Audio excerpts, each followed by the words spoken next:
Thank you for tuning in to Spirit with me over Season 2. We're going to take a short break to regroup, but plan to return for a new Season 3.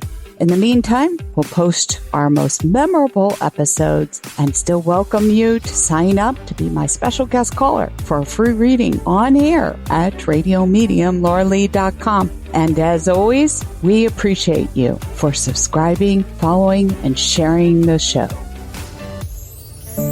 Find insight, guidance, and answers. Tune into Spirit with radio medium Laura Lee. Laura Lee tuning into Spirit for my special listener, Sandy, who emailed her very important question. She writes, "My mother passed away 10 years ago, and something has been bothering me.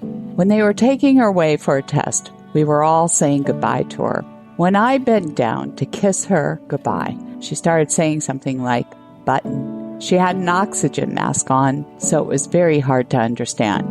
I thought she was looking for the call button. She was 88 years old.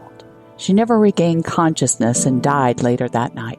She said nothing to my other sisters. Was she trying to tell me something important? Sandy, I am so sorry to hear about your mother. When we replay the past over and over in our minds, it means there was no closure and a healing must occur.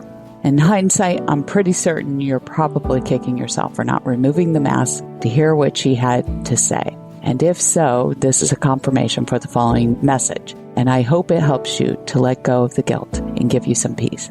There is nothing more you could have done to improve upon your mom's situation. She knew she was going in and not coming out.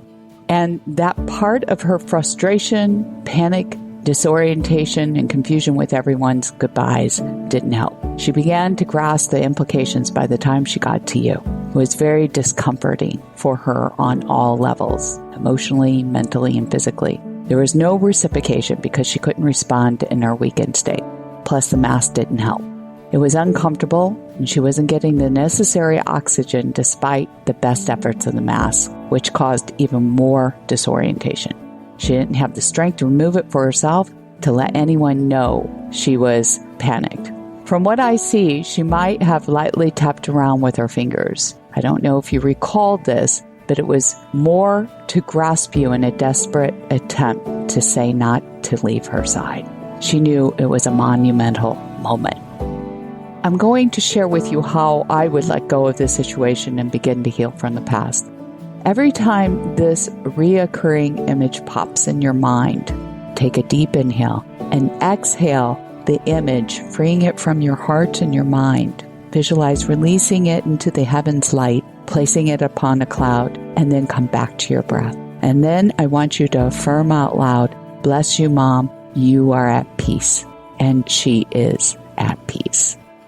If you have a specific question for me, go to radiomediumlauralee.com and submit an email reading under my services tab. All readings are confidential, and if we use it on air or on our blog, I'll change your name to protect your privacy. As always, thank you for subscribing, following, and sharing our show. It is free.